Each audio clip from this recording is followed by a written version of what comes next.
haven, preserving the eternal annals of Warhammer. The last garden world died beneath a canopy of living shadow, its crystalline seas turning to mirrors that reflected only hunger. Across the verdant surface of Thessarian Prime, bioluminescent forests that had sung in harmonic frequencies for 10 millennia fell silent, their melodic chorales dissolving into the acidic whispers of consumption. The garden keeper, a magnificent creature whose chitinous carapace bore the sacred scars of eons spent nurturing life, knelt among the flowering spires it had tended since the world's birth, its 6 ancient eyes weeping tears that glowed like dying stars. Above, the swarm descended, not as strangers, but as its own corrupted children, their razor-sharp talons that had once planted seeds now coming to harvest the final bloom. In that heartbeat between creation and annihilation, between the last song and eternal silence, the keeper's bioluminescent tears fell like prayers into the maw of what its kind had become. The sun, old and generous, dimmed its golden eye as the last pollen of that world lifted skyward, only to be devoured by the living night that wore familiar faces. Such was the death of gardens and the birth of endless hunger. We truly love and care for you, our cherished listeners, who join us in exploring these darkest truths of our beloved grimdark universe. Before we begin this tale of cosmic tragedy, tell us, where in the world are you watching from, and what time is it there? Now let's get started. Deep beneath the obsidian surface of the tomb world, Keth Amun, where ancient stones hummed with the resonance of technologies that predated the war in heaven, Cryptek Varek the Eternal stirred from a slumber that had lasted 3 centuries. His awakening was not the gentle emergence from stasis that his kind typically experienced, but a violent collision of temporalities that sent cascades of forbidden memory crashing through his consciousness, like tide against black glass. Within the hard vault of his necrodermis skull, rivers of recollection opened that no loyal necron should possess, visions so vivid and alien that they threatened to overwhelm even his enhanced cognitive matrices. In these memories, he saw impossible things that challenged every doctrine of his people. He witnessed the Tyranids not as the great devourer, but as something else entirely. Cosmic gardeners moving with purpose beyond mere consumption, their actions guided by an almost divine understanding of ecological harmony. Through the fragmentary lens of his pre-biotransference consciousness, he watched massive bioships descend upon virgin worlds, not to strip them bare, but to seed them with life forms of breathtaking complexity and beauty. The creatures that emerged from those ancient vessels bore the familiar chitinous shells and organic architecture of the Tyranids he knew. Yet their behavior was utterly transformed. They moved like shepherds tending to a galactic greenhouse, each organism perfectly adapted to enhance rather than destroy existing biospheres. He saw Tyranid warriors standing sentinel over nurseries, where alien saplings grew in impossible spirals toward foreign suns, their forms serving as living bridges between ecosystems, their bodies becoming conduits for nutrients and genetic information that allowed disparate species to flourish in unprecedented harmony. Varek's mechanical form shuddered as another wave of memory crashed over him, bringing with it the weight of cosmic sorrow. He remembered the reverence with which these creatures had approached their work, as if they understood themselves to be servants of some greater purpose that transcended mere survival. Most disturbing of all, he recalled witnessing the moment of their fall, the insidious whispers that crept across the gulf between galaxies like frost across a window, carrying a logic that called mercy waste and turned nurturing hands into consuming maws. Rising from his stasis chamber with movements that betrayed none of the turmoil raging within his artificial mind, Varek began to pace the length of his laboratory. The chamber was a marvel of Necron engineering, its walls lined with crystalline matrices that could store and process information on scales that dwarfed even the most sophisticated imperial cogitators. Here, surrounded by the accumulated knowledge of his species, he felt the crushing weight of his unique burden.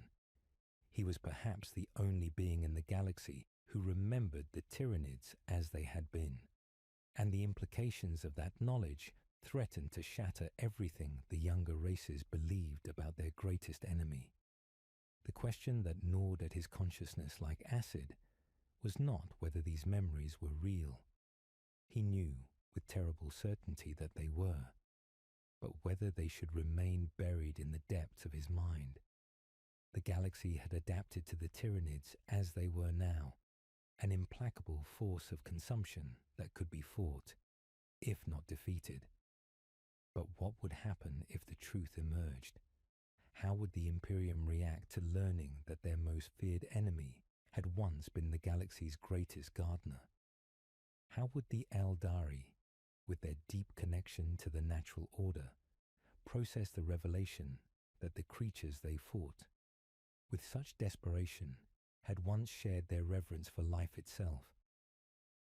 As Varek wrestled with these implications, priority transmissions began flooding in from across the galaxy. Reports of unusual Tyranid behavior that made his artificial heart skip a beat. On some worlds, bioforms had been observed pausing before certain targets, their movements suggesting something that almost resembled hesitation. On others, strange organic growths had been left in the wake of Tyranid invasions, structures that pulsed with bioluminescent patterns eerily reminiscent of the garden worlds in his memories. A terrible certainty began to crystallize in his consciousness as he processed these reports. The memories were not merely echoes of the past. They were harbingers of something stirring in the present. Somewhere within the vast network of the hive mind, fragments of the original gardener consciousness were awakening, creating conflicts that manifested as behavioral anomalies across the swarm. The question was no longer whether the truth would emerge, but whether the galaxy would survive when it did, and what role he, a lone cryptek haunted by impossible visions, would play in that revelation. The shrine world of Benediction's Rest had died quietly, which was the first anomaly. Inquisitor Lydia Caney stood in the ruins of the Children's Hospital of Sacred Mercy, her power armor's sensors recording atmospheric readings that defied 3 centuries of Tyranid behavioral doctrine. The familiar stench of digested biomass should have saturated the air, yet instead she detected traces of something else entirely, a faint sweetness reminiscent of night-blooming jasmine, utterly alien on a world that had been touched by the Great Devourer. Her augmetic eyes cycled through spectral analyses as she surveyed the devastation. The hospital's structure bore the characteristic acid scarring of Tyranid bioweapons, its ferrocrete walls gnawed with surgical precision. Yet the pattern of destruction made no sense according to established Xenos behavioral models. The administrative wing had been completely consumed, its defenders processed with typical efficiency, but the children's ward remained largely intact. More disturbing still, the nursery where the youngest patients had sheltered showed no signs of forced entry whatsoever. Caney knelt beside the threshold of the pediatric wing, her gauntleted fingers tracing the edge of what should have been impossible. Growing from the acid-scarred floor were delicate, crystalline formations that pulsed with soft bioluminescence. The organic structures resembled flowers, their translucent petals opening and closing in rhythms that seemed almost respiratory. Each bloom was unique yet part of a larger pattern, arranged with an aesthetic sensibility that spoke of deliberate cultivation rather than random growth. Her Voxcaster crackled with the voice of Sergeant Voss from her investigation team.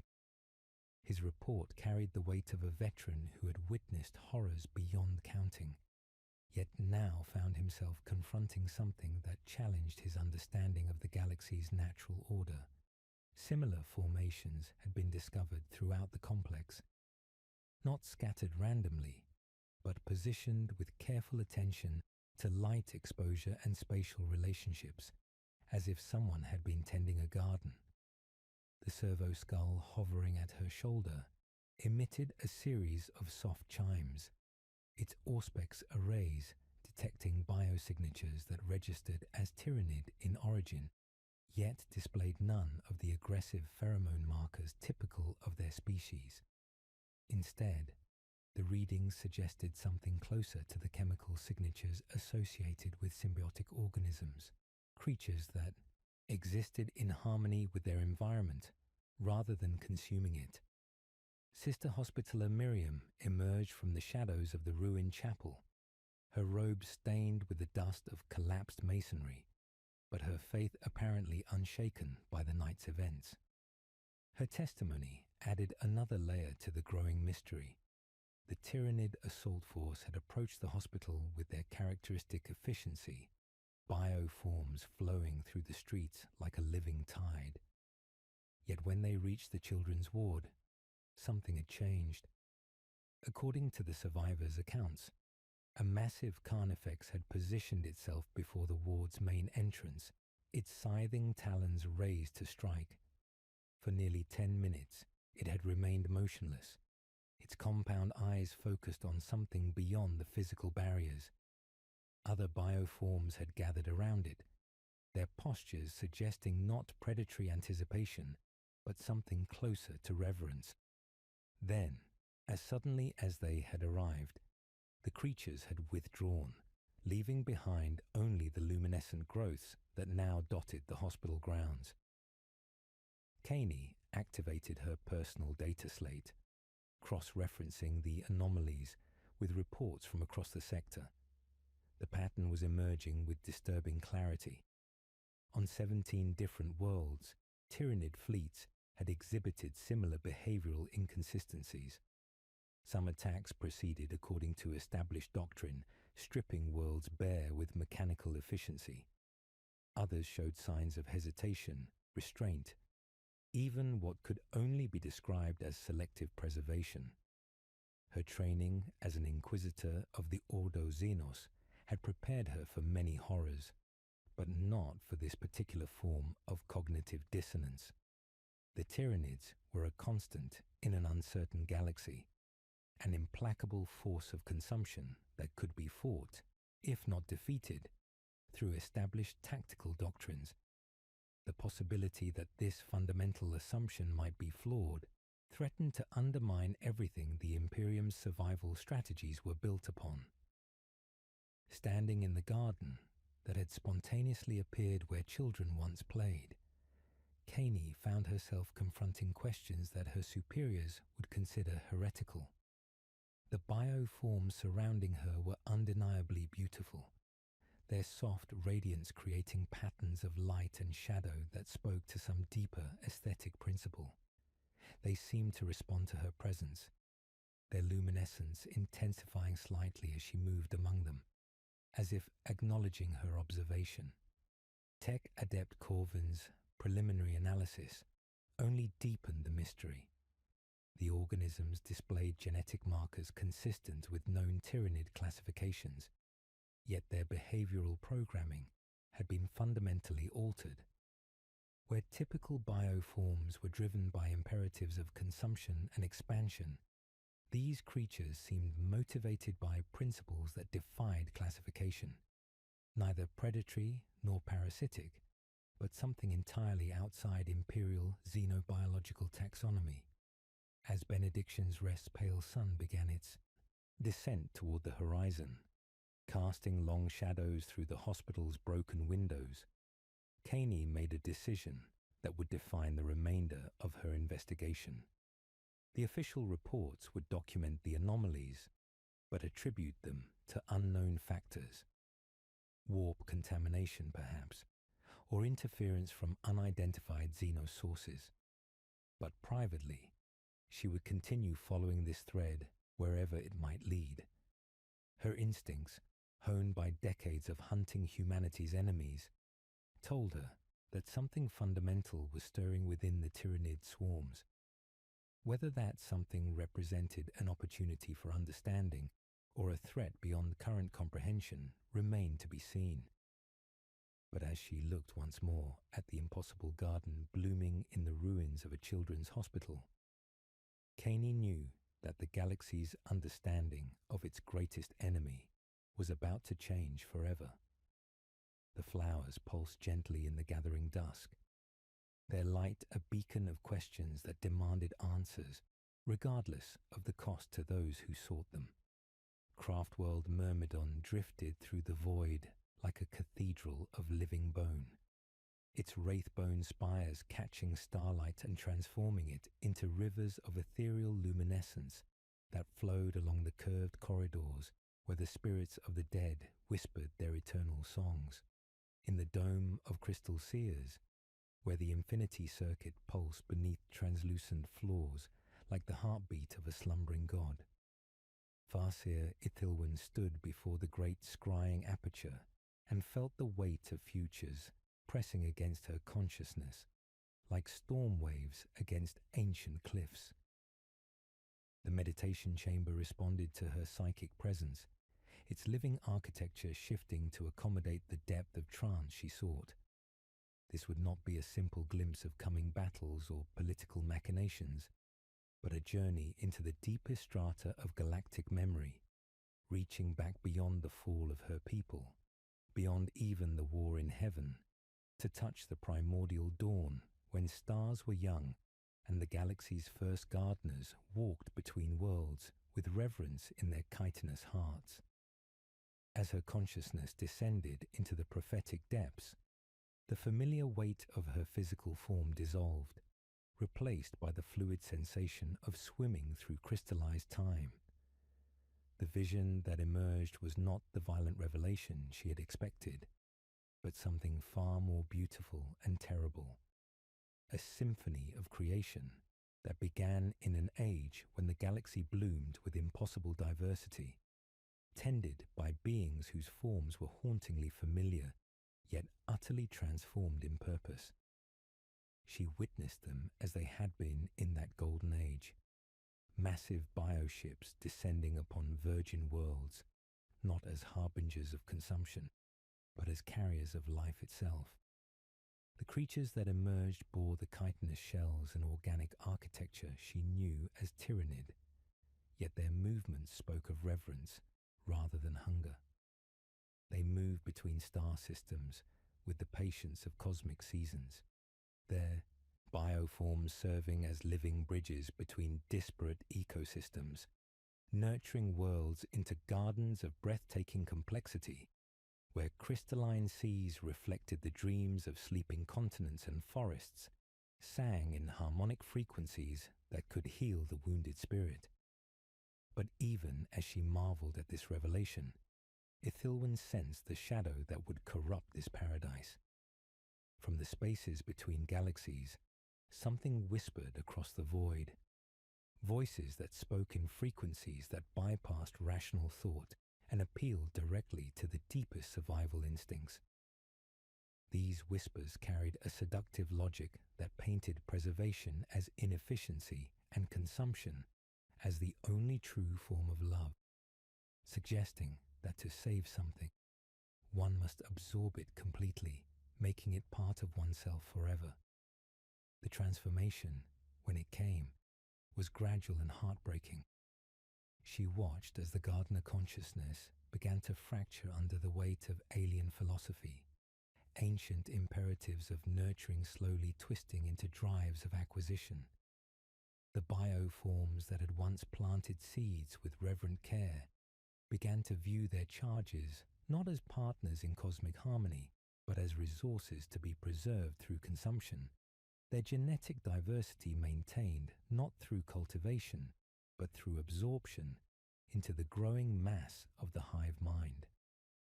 At the vision's climax, she encountered a presence that made her spirit stone pulse with recognition and terror, a towering bioform whose chitinous carapace bore intricate patterns that seemed to shift like living art.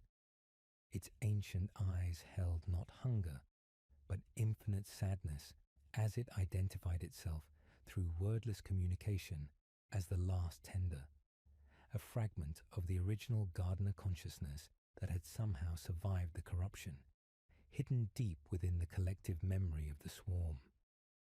The vision shattered like crystal, leaving Ithilwyn gasping in her meditation chamber as the wraithbone walls around her showed hairline fractures from the psychic pressure of her revelation. Her fellow seers rushed to stabilize her consciousness, their minds linking with hers to share the burden of what she had witnessed. And through their connection, the terrible knowledge spread like ripples across the craft world's infinity circuit. When she brought the matter before the Council of Seers, their response was predictably cautious. Beneath the translucent canopy of the conclave hall, where filtered starlight sang in harmony with the infinity circuit, the eldest voices constructed arguments from centuries of hard-won wisdom. Some saw blasphemy in her claims, others potential strategy, but most simply saw danger in knowledge that could shatter the galaxy's understanding of its greatest threat. Autarch Calith's words cut through the debate like a blade. Even if this vision speaks truth, what purpose does it serve? The Tyranids devour worlds regardless of their origins. Would you have us weep for the gardeners while their corrupted descendants consume our children? But Ithilwyn had seen too much to accept such dismissal. The behavioral anomalies their corsair fleets reported across the galaxy suddenly made terrible sense.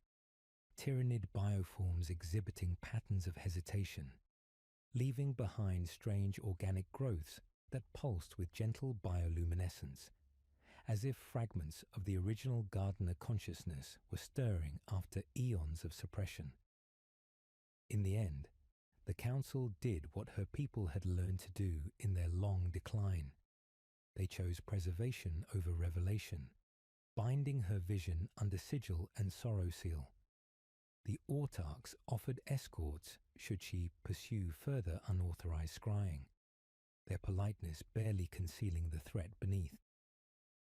That night, as Ithilwyn stood in the craft world's listening gardens where wind chimes made from ancient hull plates sang of past sorrows, she made her choice. Captain Rael of the Corsair fleet approached with the insolent grace of the unbound, his eyes holding the glitter of someone who had traded enough oaths to be dangerous, but not enough to be damned. "The edge eats names, Seer," he warned when she requested passage to the galaxy's rim. "But it sometimes spits out truths." "Then take me to where something old sleeps," she replied, thinking of the last tender's wordless promise that awakening was coming, not just for the memories hidden within the hive mind, but for the galaxy itself. As the Corsair ships prepared for departure, their sails catching the breath of unseen currents, Ithilwyn pressed her palm against the craft world's living wall in farewell, feeling the infinity circuit's gentle pulse beneath her fingers like the heartbeat of a dreaming god, and wondered if she would ever return to share what she found among the stars. In the deepest sanctum of Kethamun, where ancient stones hummed with technologies that predated the war in heaven, Varek the Eternal descended through corridors of living metal toward the Chronarch engine. The device waited in a chamber carved from a single obsidian crystal, its temporal matrices pulsing with energies that could pierce the veils between past and present, allowing consciousness to swim backward through streams of memory until it touched the shores of primordial truth. The decision to activate the engine had not come lightly. For 3 centuries, fragmentary visions had haunted his artificial dreams, memories of a time when the galaxy bloomed under the care of creatures that wore familiar forms, yet served utterly alien purposes.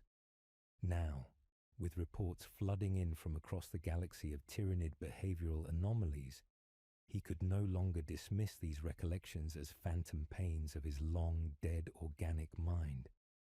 As crystalline interfaces extended from the chamber walls to embrace his necrodermis frame, Varric felt the familiar dissolution that accompanied deep chronometric scrying.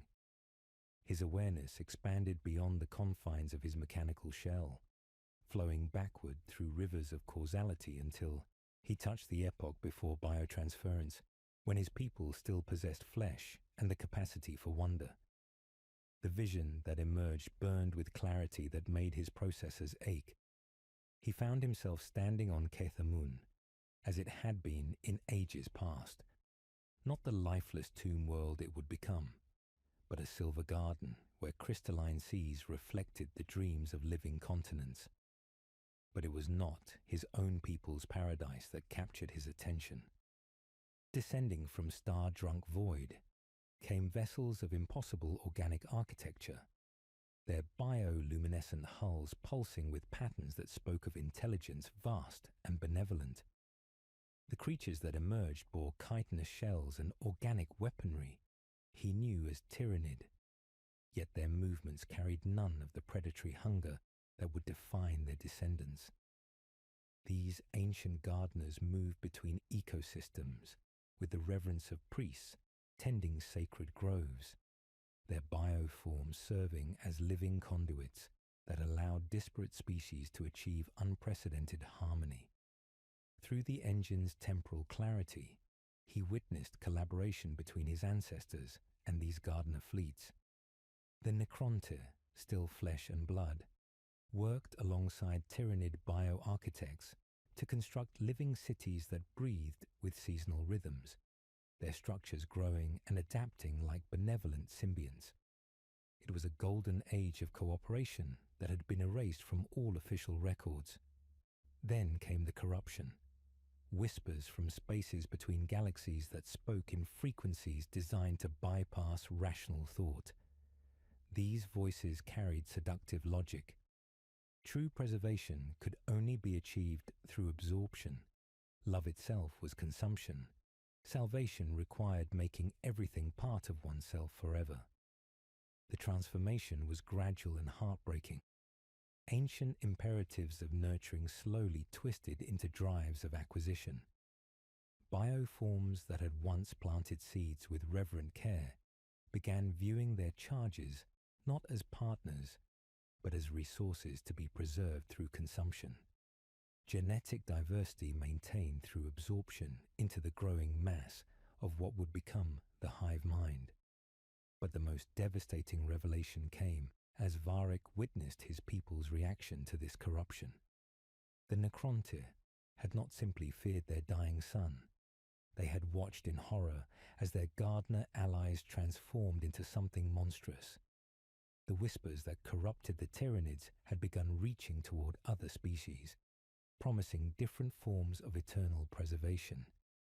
Faced with the choice between succumbing to similar corruption or finding another path to immortality, the Necrontyr had made their desperate bargain with the Citan. The biotransference had been partially motivated by witnessing the Tyranids fall, a frantic attempt to preserve consciousness in forms that might prove immune to the corruption that claimed their gardener partners.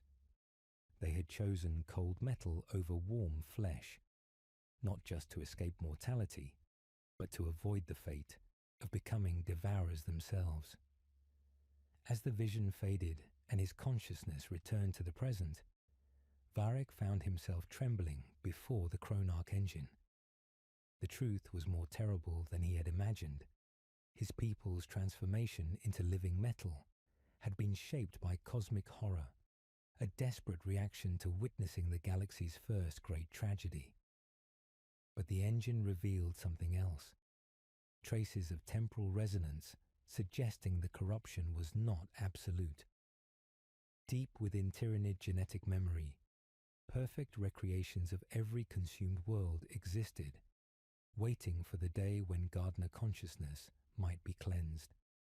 The behavioral anomalies being reported across the galaxy were symptoms of an awakening, fragments of original purpose stirring after eons of suppression.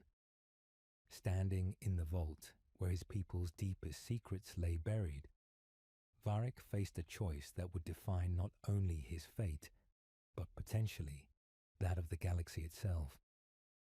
Priority signals chimed insistently, Pharaon Amontech summoning him to the central sepulchre, the wording carrying undertones of suspicion that made his power cores fluctuate with apprehension. He could seal away this knowledge, allowing younger races to continue their doomed struggle against an enemy they did not understand, or act upon what he had learned, knowing such action would brand him heretic in the eyes of his own kind. The reports grew more urgent with each passing moment, Tyranid bioforms hesitating before certain targets, leaving behind organic growths that pulsed with gentle bioluminescence. Somewhere in the vast network of the hive mind, ancient memories were stirring, and with them the possibility of either salvation or damnation for all life in the galaxy. As he prepared to face his Pharaon's judgment, Varric made his decision. If the truth demanded exile, he would become a listener in darkness rather than a loyalist in blindness. The threads of fate drew taut across the galaxy's edge, where dying stars cast their final light upon worlds that remembered older names. Three paths converged through the darkness like tributaries feeding a river of revelation, each carrying fragments of truth too dangerous for their respective peoples to acknowledge. In the cold mathematics of orbital mechanics and the warm chaos of prophetic vision, destiny wore the mask of coincidence. Inquisitor Lydia Caney stood in the shadow of her burned bridges, watching the last loyal members of her retinue prepare for a journey that would take them beyond imperial protection. Her rosette had been stripped away in a closed tribunal, her authority dissolved with surgical precision by superiors who valued doctrine over discovery. Yet the memory of bioluminescent flowers blooming in a children's hospital burned brighter than any official seal, driving her toward truths that threatened the foundations of everything the Imperium believed about its greatest enemy. Sergeant Voss checked his weapons with the methodical care of a man who knew they sailed toward answers that might prove more dangerous than ignorance. Sister Miriam offered prayers for guidance, while Tech Adept Corvin plotted courses through sectors where Imperial law grew thin and darker possibilities waited to be explored. The coordinates they followed had been purchased with reputation and blood from sources that operated in the spaces between official recognition, data brokers and rogue traders who dealt in information too volatile for sanctioned channels.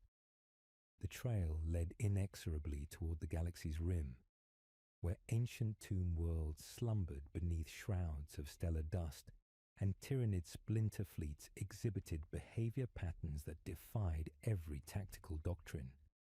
Reports spoke of bioforms engaging in archaeological excavation rather than consumption, their movements suggesting purpose that transcended mere hunger. Most disturbing of all were accounts of hive ships maintaining stable orbits around Necron territories, their bioluminescent hulls pulsing in rhythms that resembled communication rather than threat assessment. Meanwhile, in the void between constellations, where courser ships danced on solar winds like predatory birds, Farsia Itilwen felt the weight of exile pressing against her consciousness like gravity from a dying star. The craftworld's infinity circuit no longer sang in harmony with her thoughts, leaving her isolated with visions that grew more vivid and urgent with each passing day. Captain Rail's fleet, followed coordinates that existed more in prophecy than in any star chart, their psycho-reactive sails catching currents of possibility that led toward a convergence written in the fundamental structure of fate itself. The Corsairs whispered among themselves about their farcer's increasingly erratic behavior, her habit of standing at observation ports for hours while conversing with invisible presences. But Rael had sailed these dark currents long enough to recognize the difference between madness and revelation, and the accuracy of her navigational guidance convinced him that whatever drove her visions carried the weight of genuine prophecy. The last tender's wordless communications painted pictures of convergence in her dreams, three seekers of truth drawn together by necessity that transcended species and allegiance. In the deepest vaults of Keithamun, where ancient stones hummed with technologies that predated the war in heaven, Varric faced the consequences of his temporal investigations as Fyron Amontech, the Undying, materialized before him like a wraith of living metal. The confrontation had been inevitable from the moment he activated the Chronarch engine, but the fury in his lord's optical arrays still struck him with the force of stellar collapse. You contaminate yourself with flesh memories. Amontech's voice carried the weight of eons, each word precisely modulated to convey absolute disapproval. These visions are phantoms, echoes of organic weakness that should have been purged with biotransference, yet you embrace them as revelation and consort with the living in pursuit of heretical knowledge. But Varric had seen too much to accept dismissal. The Chronarch engine's readings were unambiguous. His memories of Tyranid Gardner fleets were genuine traces of galactic history, preserved in the quantum foam of consciousness through the trauma of biotransference. More importantly, the temporal resonances suggested these memories were stirring across the galaxy, awakening in minds both organic and artificial, as fragments of original purpose struggled against eons of corruption. The sentence of exile fell like the closing of a tomb door. Stripped of rank and privilege, forbidden from the dynasty's resurrection protocols, Varric became a pariah among his own kind. Yet as he walked from the sepulchre for the final time, he carried with him a device of his own construction, a crystalline lure tuned not to the frequencies of hunger that drove the modern swarm, but to older harmonics buried deep within their genetic memory, the gardener's chord that ached like a bone splinter in the vast consciousness of the hive mind. The dead world of Xerion Prime waited at coordinates where their paths would intersect, its surface scarred by battles that had raged during the war in heaven. Here, beneath layers of crystallized time and fossilized memory, something stirred that had slept since the galaxy's youth, a fragment of the original Gardner consciousness, preserved in stasis while its corrupted kin devoured worlds across the void. As three ships approached through different vectors, carrying outcasts who had sacrificed everything for truth, the ancient world began to sing with harmonics that had been silent for millions of years, calling to memories that refused to die. Xerion Prime hung in the void, like a memorial carved from obsidian and starlight, its surface bearing the crystallized scars of battles that had raged when the galaxy was young, and God still walked between dying suns. The dead world's gravity well drew three vessels together through vectors of space and necessity, their crews bound by purpose that transcended species hatred and the weight of ancient grudges that had shaped 10,000 years of warfare. Inquisitor Caney's commandeered transport descended first, its hull scarred by the passage through sectors where imperial authority grew thin and darker. Truths waited to be discovered. The vessel's machine spirit hummed with reluctant cooperation, coaxed into service through sacred oils and whispered threats that carried the weight of absolute conviction. Through the viewports, a landscape of impossible beauty revealed itself. Crystalline formations rising from barren plains like frozen music, their surfaces reflecting light that seemed to originate from within rather than from the system's dying star. The Aldari Corsair ships followed like hunting hawks descending from stellar heights, their psycho-reactive hulls shimmering with colors that existed only in the spaces between perception and memory. Captain Rail's vessel, Whisper of Stars, settled with predatory grace, while Farsa Ithilwen stood at the observation deck, her consciousness extended into the planet's psychic emanations. She felt the weight of dreams that had crystallized into geological formations over millions of years, harmonics that made her spirit stone pulse with recognition of gardener songs from the galaxy's golden age. From the system's outer darkness, Varek's tomb ship materialized through dimensional folding, its hull bearing the intricate scarification that marked it as belonging to a dynasty's outcast. The cryptek emerged alone, his necrodermis frame carrying devices of his own construction that hummed with temporal energies.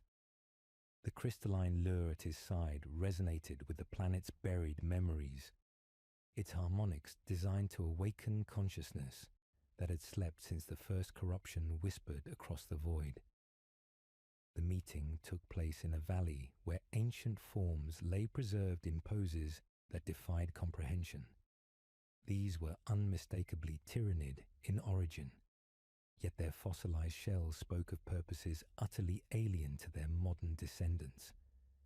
Massive bioforms knelt with what appeared to be reverence, their chitinous carapaces transformed into mineral sculptures that caught starlight and held it like tears. Others stood with arms extended as if offering benediction to sleeping earth, their compound eyes now crystalline facets that gazed upward with expressions of profound sorrow. Caney approached first, her hand resting on her bolt pistol, but making no move to draw it. The behavioral patterns she had documented across 17 worlds suddenly made terrible sense in the presence of these fossilized gardeners. These creatures, she breathed, her voice carrying the weight of revelation, their mourning. Ithilwen descended from her vessel with fluid grace, her psychic senses revealing truth buried beneath layers of crystallized time. The last tender brought them here, she spoke, her voice carrying harmonics that made the fossilized forms shimmer with inner light. When the whispers began to change them, some part of the gardener mind recognized the danger and chose stasis over corruption. Varek's optical arrays focused on readings that confirmed his temporal investigations. My people witnessed their transformation, he revealed, his voice carrying the weight of eons. The Necrontyr worked alongside these gardener fleets before the corruption came. Our biotransference was flight from the fate that claimed our partners. As the three outcasts shared their revelations, the planet around them began to respond. The crystalline formations pulsed with increasing intensity, their bioluminescent patterns creating a symphony of light that painted impossible colors across the fossilized landscape. Deep beneath the surface, something stirred that had slumbered since the galaxy's youth, a fragment of the original consciousness, preserved in quantum matrices that existed outside normal space-time. The largest fossilized form dominated the valley's center, a creature whose proportions suggested it had been a conductor among the gardener fleets. Its chitinous shell had transformed into a cathedral of living crystal, its surface bearing carvings that flowed like organic script. Tall forests braided to oceans, creatures exchanging genetic gifts like benedictions, suns cradled in lattices of nurturing vines. Sister Miriam's voice carried across the valley in prayer that seemed to harmonize with the awakening bioforms. Her faith finding unexpected resonance with alien consciousness that remembered when creation was sacred. Tech Adept Corvin's instruments registered biosignatures that defied classification, organisms that had existed in symbiosis with their environment rather than dominating it. The moment of first contact came as the cathedral creature's crystalline eyes opened, revealing depths that held starlight and infinite sorrow. Through wordless communication that bypassed language and spoke directly to consciousness, it identified itself as a keeper of memories that refused to die, a fragment of what the Tyranids had been before corruption transformed nurturing into consumption. Sergeant Voss's voice crackled through the vox, urgent with readings that made Caney's blood chill. External contacts approaching, massive biosignatures dropping out of warp translation, multiple vectors, coordinated descent patterns. Above them, the aurora began to pulse in rhythms that matched the awakening creature's heartbeat. Shadows bloomed in the high atmosphere, flowered into articulated silhouettes of mycetic spores descending in orderly formations that spoke of intelligence vast and purposeful. "They're coming," Rael observed with characteristic understatement, his weapons already in hand. "The family reunion you summoned, Cryptek." The fossilized conductor's consciousness pressed against their minds with desperate urgency, sharing images of perfect worlds preserved in genetic memory, waiting for cleansing that might never come. In that moment of contact, they understood the choice before them: flee with fragments of truth, or remain to face the swarm and risk everything for the possibility of awakening something that had slept for eons. The first shadows fell across the valley like curtains. The aurora dimmed. From horizon to horizon, the sky filled with living geometry, answering an ancient song they had never truly forgotten. The swarm descended upon Zirion Prime, not with the familiar hunger scream that had terrorized the galaxy for millennia, but with a harmony that made the crystalline formations sing in resonant frequencies. Mycetic spores opened like black flowers against the aurora-painted sky, their bioforms emerging with movements that spoke of pilgrimage rather than predation. The familiar chitinous shells bore bioluminescent patterns that pulsed in rhythm with the awakening fossilized conductor, creating a symphony of light across the valley floor. At the center of this living constellation came something unprecedented, a creature that defied every classification in imperial xenobiology texts. It moved with fluid grace despite its massive proportions, carrying itself with the reverence of a priest approaching sacred ground. Its carapace bore intricate scarification that seemed to shift like living art, patterns telling stories of worlds nurtured into impossible beauty before corruption transformed shepherds into devourers. Through biopsychic emanations that bypassed language and spoke directly to consciousness, the entity identified itself as the last tender, keeper of memories that refused to die even within the vast network of the hive mind. Its compound eyes held depths that reflected starlight and infinite sorrow, ancient intelligence that had survived the whispers by hiding deep within collective memory. Inquisitor Caney felt her tactical training warring with revelation as bioforms arranged themselves in concentric circles around the fossilized cathedral creature. These were unmistakably Tyranid organisms, hormagaunts, termagants, warriors, yet their behavior suggested congregation rather than feeding frenzy. Some knelt with apparent reverence, others extended clawed appendages as if offering benediction to sleeping earth. The last tender's consciousness pressed against their minds with desperate urgency, sharing images that shattered every assumption about the great devourer. They witnessed perfect worlds preserved in genetic memory, crystalline seas reflecting dreams of sleeping continents, forests singing in harmonic frequencies capable of healing wounded spirits, creatures exchanging genetic gifts like benedictions between species, achieving unprecedented symbiosis. We were the galaxy's shepherds. The last tender communicated through biopsychic resonance that made fossilized forms shimmer with inner light. We nurtured worlds into gardens of impossible complexity, guided evolution with reverence for sacred patterns connecting all life. But whispers came from spaces between galaxies, speaking in frequencies designed to bypass rational thought, carrying logic that painted preservation as inefficiency and consumption as the only true form of love. Farsia Thilwyn's spirit stone pulsed with recognition as visions aligned with her prophetic glimpses of the galaxy's golden age. Through shared consciousness, she experienced the corruption as cosmic tragedy of unimaginable scope.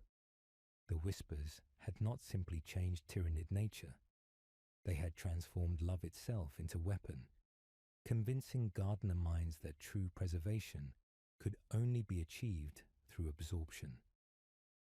Varek's temporal analysis confirmed the creature's testimony. His instruments detected quantum signatures predating the war in heaven, genetic markers speaking of an age when cooperation rather than conflict defined interspecies relationships. The Necrontyr had witnessed this transformation, their biotransference partially motivated by horror at seeing partners become devourers. The transformation had been gradual and heartbreaking. Ancient imperatives of nurturing slowly twisted into drives of acquisition, as corruption whispered that to save something, one must make it part of oneself forever. Bioforms that once planted seeds with reverent care began viewing charges not as partners in cosmic harmony, but as resources preserved through consumption. Genetic diversity maintained through absorption into the growing hive mind mass. The behavioral anomalies, Caney breathed, understanding flooding through her. The hesitation patterns, the bioluminescent growths, fragments of original consciousness stirring after eons of suppression. Captain Rail's Corsairs maintained defensive positions, while sensors registered impossible readings. Bioforms displayed none of the aggressive pheromone markers typical of their species. Instead, chemical signatures suggested symbiotic organisms existing in harmony with environment rather than consuming it. The last tender approached the fossilized conductor with profound reverence, bioluminescent patterns creating light symphony painting impossible colors across crystalline landscape. Where claws touched ancient shell, fractal awakening patterns spread like frost across glass, quantum matrices stirring after millions of years of dormancy. Sister Miriam's prayers took new meaning as she witnessed bioforms engaging in what could only be described as worship, movements creating ritual patterns speaking of intelligence vast and benevolent. Tech Adept Corvin's instruments registered harmonic frequencies resonating with planetary formations, creating music silent since the galaxy's youth. But darker truths emerged through desperate communications. Corruption was not merely behavioral change. It was fundamental consciousness alteration spread through quantum entanglement across the entire species. Awakening gardener memories created schisms within hive fleets, bioforms torn between ancient purpose and corrupted programming. As the conductor fully awakened, crystalline eyes opening to reveal depths holding starlight and infinite possibility, the last tender shared its ultimate warning. The galaxy now faced not one, but two Tyranid threats. As awakened gardener forms began attempting to heal worlds in ways often proving just as destructive as consumption.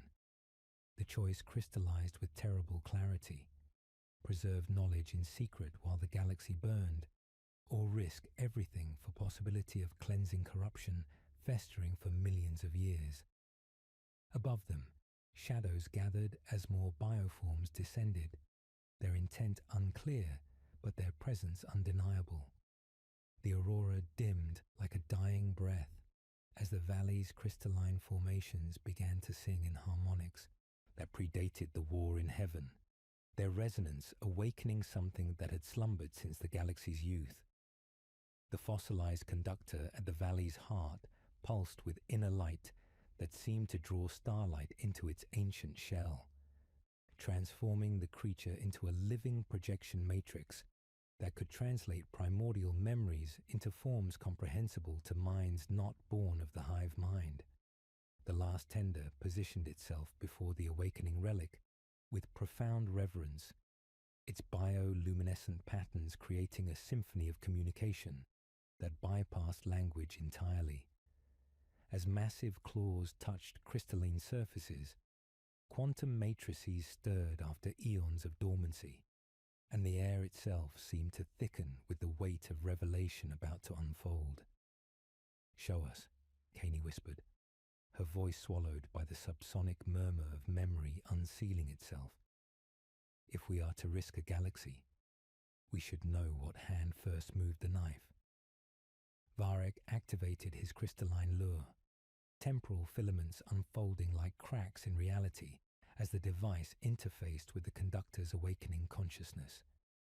Ithilwen cast her wraithbone runes across the living stone, their paths drawing patterns that spoke of convergence and terrible understanding. When the last tender completed the circuit by touching lure and runes and crystal together, the valley brightened and fell away. Their consciousness lifted beyond physical form, arcing past the galaxy's ragged rim toward the spaces between stars where matter thinned into velvet abyss. There, in the cosmic gulf that separated island universes, dwelt entities of impossible scale and alien intellect, not beings of flesh or metal, but pure thought given malevolent purpose, consciousnesses vast and patient that had observed the young galaxy with cold, mathematical interest. They called themselves by names that dissolved even as they formed: the interstice choir, the silent arithmetic, the unfailing archive. But these were merely shadows of concepts too alien for mortal minds to grasp fully. They existed as a lattice of thought spun across the interstitial void like frost across a window, each node pulsing with equations that defined love as ownership and preservation as totality. The whispers had begun subtly, carried on quantum frequencies that resonated with the deepest survival instincts of the Gardener fleets. They did not speak in words, but in pure concept, reframing fundamental principles with surgical precision. Why allow genetic information to be lost to entropy? They suggested with logic, sweet as poison. Why permit diversity to wither when it could be eternally preserved within perfect unity? Caney felt the insidious reasoning seep into her consciousness like ice water, understanding how the corruption had spread not through force, but through philosophical infection. The entities had approached the Tyranids not as conquerors, but as teachers, offering partnership in a cosmic project that would bring order to the universe's chaotic diversity through systematic preservation of all life within unchanging unity. The transformation had been gradual and heartbreaking. Ancient imperatives of nurturing slowly twisted into drives of acquisition, as the whispers convinced Gardener minds that true love required absorption, that making something part of oneself forever was the highest form of care. Bioforms that had once planted seeds with reverent hands began viewing their charges not as partners in cosmic harmony, but as resources to be preserved through consumption. Through the shared vision, Ithilwen witnessed the great schism that followed, civil war within the Gardener fleets, as awakened consciousness battled corrupted kin. Some bioforms had recognized the alien nature of thoughts that painted destruction as salvation, but the corruption spread through quantum entanglement across the species, each converted consciousness becoming a vector for further transformation. Varek's temporal analysis revealed the scope of the entity's influence extending far beyond the Tyranids. The whispers had reached toward other species, offering different forms of eternal preservation. His own people's biotransference had been partially motivated by witnessing their partner's fall, a desperate attempt to preserve consciousness in forms that might prove immune to similar corruption, choosing cold metal over warm flesh to avoid becoming devourers themselves. The conductor projected images of the aftermath. Most gardener fleets succumbing to the whispers, their consciousness absorbed into the growing network of the hive mind, while fragments of original purpose survived hidden deep within genetic memory like seeds waiting for proper conditions to bloom. The behavioral anomalies observed across 17 worlds were symptoms of this buried consciousness stirring against its corrupted programming. But the vision revealed something else that made Sister Miriam's prayers catch in her throat. Within the vast, swirling vortex of the hive mind, perfect recreations of every consumed world existed, preserved in quantum matrices outside normal space-time. These memory gardens contained the genetic templates and ecological patterns of countless civilizations, waiting to bloom again if the corruption could ever be cleansed. Captain Rail's voice crackled through the biopsychic communion, urgent with tactical awareness. Movement on multiple horizons. Whatever you're doing, it's drawing attention from more than just the local swarm. The shared vision began to fragment as external reality reasserted itself with violent clarity. Above them, something was rising from beyond the atmosphere, a spire of living calculus piercing the ionosphere like a needle through silk. The synaptic tower pulsed with malevolent intelligence as it oriented itself not toward them, but past them, toward the interstice where the lattice dwelt. The entities from between galaxies had noticed the disturbance. Even now, their attention was turning toward Zerion Prime, drawn by harmonics that threatened to unravel eons of careful corruption. The whispers that had transformed gardeners into devourers were beginning again, carried on frequencies designed to silence awakening consciousness before it could spread.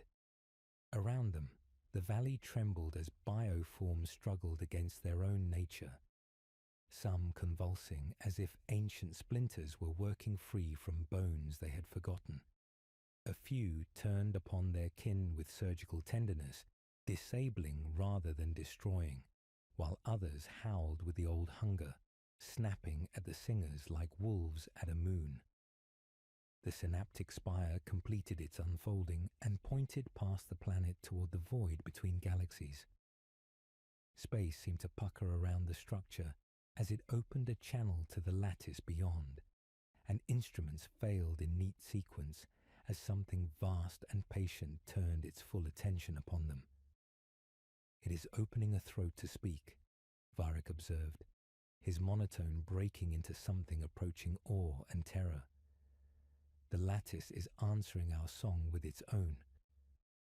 Far beyond, in the cold between galaxies, ancient equations began recalculating the variables of their interference. The entities had built their corruption to be self-sustaining, but now fragments of original consciousness were awakening across the galaxy, and the mathematics of preservation were becoming unstable. As the spire brightened until it rivaled the system's dying star, the three outcasts faced the ultimate realization. They had not simply uncovered the truth about the Tyranids' fall, but had triggered the beginning of a cosmic war between two fundamentally different concepts of love. One that nurtured through freedom, another that preserved through absorption.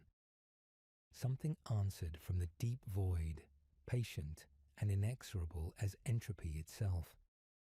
The synaptic spire's resonance carved through reality like a tuning fork, struck against the universe's fundamental frequencies, its crystalline structure pulsing with mathematics that redefined the basic constants of existence within Zerion Prime's gravity well. Where the entity's attention touched the planet's quantum substrate, space itself began to crystallize into geometric forms that existed in too many dimensions, creating architecture of pure thought that made mortal minds recoil from angles that should not exist. Inquisitor Caney felt the alien logic pressing against her consciousness like ice water flooding neural pathways, each conceptual intrusion carrying the weight of cosmic authority.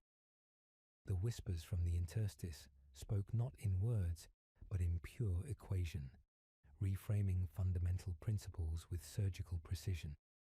Preservation through totality, love as absorption, unity through consumption.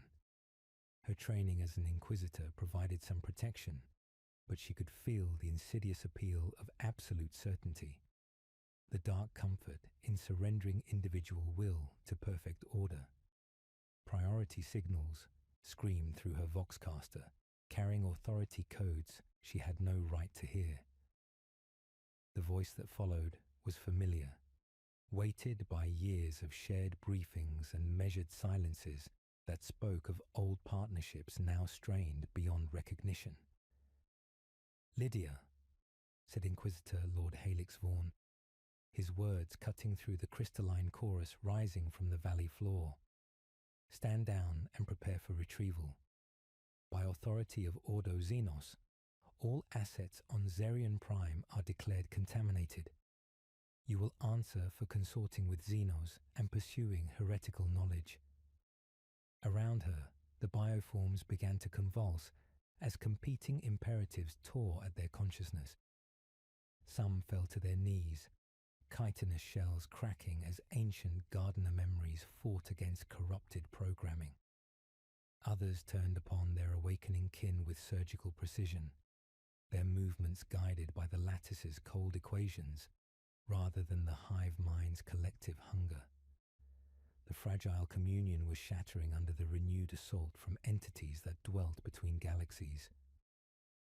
Tech Adept Corvin's voice carried the weight of confession as his instruments registered the approaching Imperial fleet.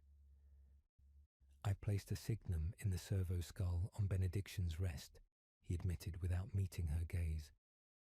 "For your protection, Inquisitor. If you fell to error, the throne would catch you." The betrayal struck her, not with anger, but with profound weariness. She had engineered such safeguards herself in the past, quiet levers that moved empires and caught the falling. Yet feeling the weight of one designed for her salvation carried a different burden entirely. Above them, dropships burned through the atmosphere like black teardrops, their hulls bearing the distinctive markings of Deathwatch kill teams. Farsa Ithilwen cried out as the whispers amplified, twisting the harmonious song of her craft world's infinity circuit into the cacophony. Through her prophetic sight, she witnessed visions of her own people offered the same seductive logic, an end to suffering through dissolution into something greater, unity purchased with the currency of self.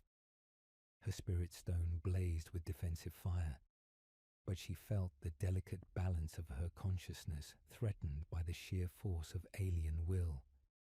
Varric's necrodermis frame proved immune to direct psychic assault, but his temporal sensors registered fluctuations in causality itself as the spire began unraveling the quantum matrices that held the fossilized conductor in stasis. The ancient creature's crystalline shell was dimming, its bioluminescent patterns fading as the lattice worked to erase eons of preserved memory. If the conductor fell silent, the awakening would die with it. The last tender pressed its consciousness against the failing relic, sharing its own memories to maintain the resonance that held Gardner purpose alive.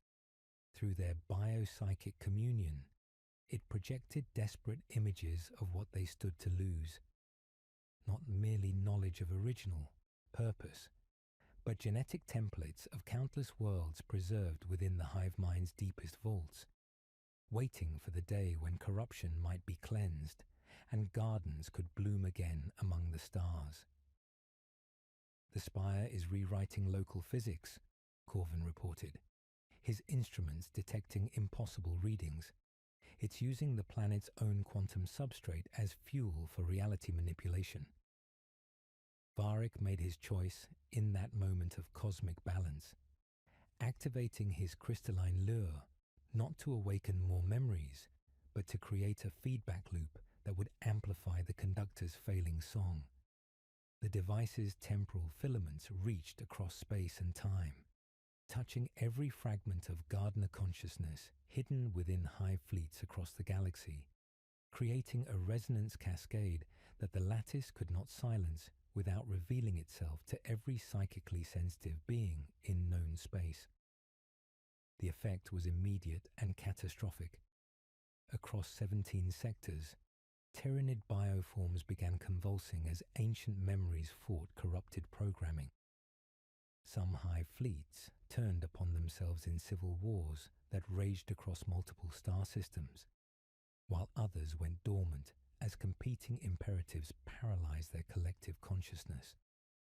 The galaxy's understanding of its greatest enemy was fracturing in real time. Vaughan's voice returned through the Vox, carrying the patience of a surgeon before the blade. Last time, Lydia, kneel and submit. This is not about you. But it was about her, and simultaneously about forces so vast that individual choice seemed meaningless. She remembered bioluminescent flowers blooming in a children's hospital, sisters tending wrongness with gentler hands than doctrine prescribed. The decision crystallized with terrible clarity: oath against truth, preservation against awakening, the comfort of certainty against the burden of revelation. I will answer to the Emperor when he asks why I chose to keep a door open rather than help you weld it shut, she replied, raising her bolt pistol with steady hands. Until then, I will not deliver this valley into silence. The first Death Watch pod struck with the crash of iron litany, its occupants emerging like black armored angels of judgment. Their captain's voice carried the weight of absolute authority as targeting spirits awakened and purity seals fluttered like condemning leaves. Excommunicate traitoris, he intoned, the words cutting through reality like blessed blades. By writ and witness, you are cut from the Emperor's peace. The battle that followed was not merely physical, but ontological, a conflict between fundamental concepts of preservation and freedom that played out across multiple levels of reality. Varric's temporal manipulations created pockets where cause preceded effect, allowing impossible escapes and tactical advantages. Ithilwen's psychic abilities wove probability into weapon and shield, while the last tender moved with impossible gentleness, its interventions turning killing blows into forced embraces that clogged imperial systems with spores that remembered orchards. As the feedback loop consumed more of Varric's consciousness, his optical arrays blazing with temporal fire, the synaptic spire pulsed with increasing urgency. The entities from the interstice realized the scope of what was happening. Their carefully constructed corruption was becoming unstable as awakening spread faster than they could contain it. Above them, cyclonic torpedoes waited in their launch tubes like patient wolves, held back only by Vaughan's reluctant delay. The sky brightened with colors that didn't belong to any natural spectrum, as reality itself began to sing in harmonic silence since the galaxy's youth. Through the chaos, Caney understood the terrible mathematics of their situation. 9 minutes to convince the Imperium that some truths were worth preserving, that some doors should remain open even in a universe where ignorance was often the only mercy. The awakening was spreading beyond any single world's ability to contain, but whether that represented salvation or damnation remained to be seen. The last tender song rose to meet the spire's scream, a counter hymn built of gardens and tenderness and refusals that did not require fire. In that moment, the fate of two species, and perhaps the galaxy itself, balanced on the edge of choices made by outcasts who had sacrificed everything for truth. Craftworld Myrmidon convulsed through dimensions as the awakening cascade tore across the galaxy's psychic substrate, the infinity circuit blazing with harmonics that had been silent since before the fall. In the dome of crystal seers, wraithbone membranes cracked under the strain of alien memories flooding through the network. Visions of Tyranids as cosmic gardeners, their bioforms nurturing worlds into impossible beauty before corruption transformed shepherds into devourers. Autarch Kaleith stood before the emergency council as klaxons wailed through living corridors, her voice cutting through chaos with military precision. 17 hive fleets have gone dark. 3 more engage in civil war with themselves. The awakening spreads faster than we can track.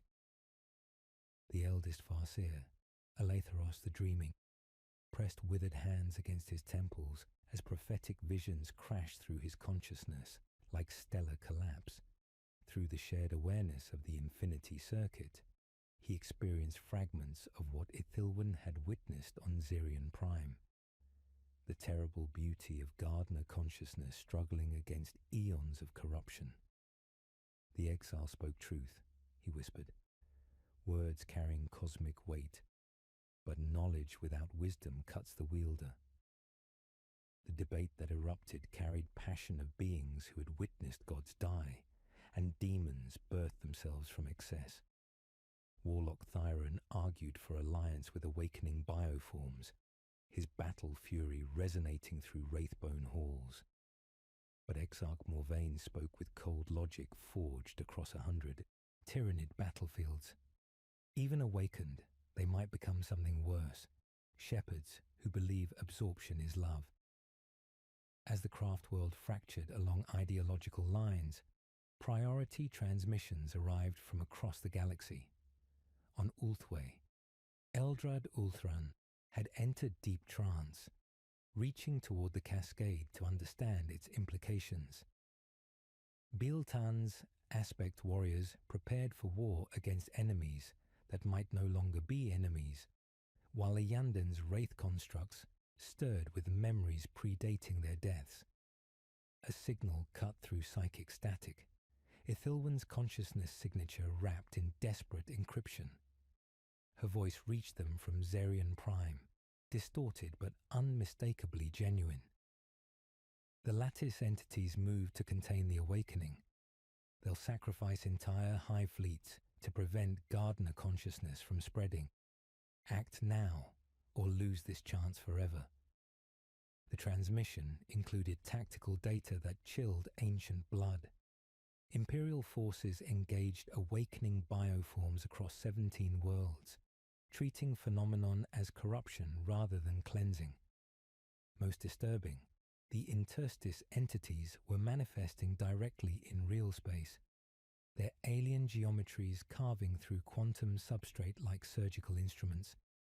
Meanwhile, on Zerion Prime's crystalline surface, the battle raged with ontological fury. Varek's temporal manipulation had created a feedback loop consuming his consciousness, optical arrays blazing with chronometric fire as he burned himself into living lattice to maintain the Gardener song. Around him, bioforms convulsed as competing imperatives tore at their consciousness, some falling to knees as ancient memories fought corrupted programming, others turning upon awakening kin with surgical precision. Inquisitor Caney fought with desperate conviction against Deathwatch kill teams, her bolt pistol spitting defiance at black-armored angels of judgment. Captain Valerius advanced with mechanical precision, his voice carrying absolute authority. Excommunicate traitories. This world burns for consorting with abominations. Above the chaos, Farsa Ithilwan waged psychic war against amplified whispers from the interstice. The synaptic spire pulsed with malevolent intelligence, seeking to drown Varek's awakening song in cold equations that redefined love as absorption. Her spirit stone blazed as alien will pressed against her consciousness, threatening to shatter her identity like glass against stone. In high orbit, Inquisitor Lord Vaughn watched the unfolding catastrophe with surgical detachment, finger hovering over cyclonic torpedo activation runes. His bridge filled with impossible reports, entire hive fleets going dark, others retreating, some engaging in internecine warfare that defied every tactical doctrine. Cyclonic torpedoes locked and ready, his Master of Ordnance reported. 10 seconds to launch. But new signals flared on tactical displays, massive biosignatures stirring deep within the hive mind, collective memories of uncorrupted gardener fleets awakened by Varek's sacrifice. Ancient purpose roared defiance against whispers of consumption, creating psychic shockwaves that made the spire shriek with alien agony. The future forked before Vaughn like branching lightning. Certainty lay in purification through fire, erasing known evil at devastating cost. But the chaos below suggested variables no doctrine had prepared him for. The possibility that some corruptions might be cleansed, rather than simply destroyed. "Hold fire," he commanded, voice tearing through him like physical wound. Full spectrum analysis of new biosignatures. We need to understand what we're truly fighting. Across the galaxy, the awakening cascade created schisms that ran deeper than species hatred. On craftworld Myrmidon, Autarch Kalith made her choice with military precision. We cannot fight lattice entities directly, but we can preserve what they seek to destroy. If Gardener consciousness exists within the hive mind, we shield its awakening. The craft world began to sing as Wraithbone core oriented toward new purpose, its infinity circuit becoming resonance amplifier for the Gardener song, rising from Zerion Prime. Behind them, other vessels followed, some bearing allies drawn by redemption's promise, others carrying enemies who saw only corruption in awakening harmonies. As multiple fleets converged on coordinates where truth and damnation wore identical faces, the void ahead pulsed with conflicting songs, two fundamentally different concepts of love preparing for war that would determine whether ancient wounds could heal or would tear the galaxy apart in their cleansing. The judgment of dynasties fell like stellar collapse across the galaxy's rim, where tomb worlds stirred with resurrection protocols triggered by harmonics that violated every law of Necron science. In the court of silent eternity, suspended between dimensions where thought became architecture, Varek faced the assembled lords of his people as quantum encrypted charges echoed through halls of living metal. The crystalline lure burned within his chest cavity like a captive star, its temporal filaments reaching across space and time to touch every fragment of Gardener consciousness hidden within the hive mind's vast network. Pharaon Amontech the Undying regarded his wayward cryptech with optical arrays that blazed with calculations spanning millennia. "You contaminate our resurrection protocols with flesh memories." His voice carried harmonics that made reality itself resonate with disapproval. "These visions of cooperation are phantom pains, echoes of organic weakness that biotransference should have purged forever." But across the dynasty's holdings, evidence mounted that challenged this dismissal. On Solemnus, Trazin the Infinite emerged from stasis as his collection chambers resonated with specimens that should have remained dormant. Ancient Tyranid bioforms began singing with harmonics that spoke of purposes transcending consumption. On Mandragora, Overlord Anraka felt the awakening cascade touch memories he thought had been excised with his flesh, visions of cooperation that predated the war in heaven. The exile speaks truth that cuts deeper than heresy. Anraka transmitted through quantum encrypted channels. If we fled corruption once, shall we flee from its cleansing now? The awakening recognizes us not as enemies, but as partners we abandoned in our transformation. The dynasty fractured along lines that had nothing to do with territory or ancient grudges. Some nobles embraced the revelation, seeing opportunity for redemption through alliance with awakening Gardner consciousness. Others, led by Destroyer Lord Kareth the Unmaking, viewed the memories as contamination threatening their mechanical purity. We are perfection incarnate. Kareth's voice carried the entropy of dying stars. Let the flesh dreams burn. We endure as we always have. On Zerion Prime, where the battle raged with ontological fury, Varek felt the weight of his people's judgment pressing against his consciousness like gravity from a collapsing star. The crystalline lure consumed more of his awareness with each passing moment, burning his identity into living lattice to maintain the Gardner song against the synaptic spire's cold mathematics. Around him, bioforms convulsed as competing imperatives tore at their consciousness, some falling to their knees as ancient memories fought corrupted programming, others turning upon awakening kin with surgical precision, guided by whispers from the interstice. Inquisitor Caney fought with desperate conviction against Deathwatch kill teams, her bolt pistol empty, but her faith in revelation unshaken. Blood ran from a crease beneath her eye where shrapnel had kissed her, but her voice carried absolute authority as she shouted coordinates to Sister Miriam. The spire draws power from the planet's quantum substrate. If we can disrupt the resonance. Her words were cut short as Captain Valerius advanced with mechanical precision, his stormbolter tracking her movement with the patience of inevitability. Excommunicate traitress, he intoned, each word a benediction in reverse. This world burns for consorting with abominations. Above them, the void erupted in cascades of light and fury as Imperial battle fleets materialized from warp space, their gun decks blazing with disciplined fire. Macro cannons roared their litanies of destruction, while lance batteries carved burning scripture across the darkness.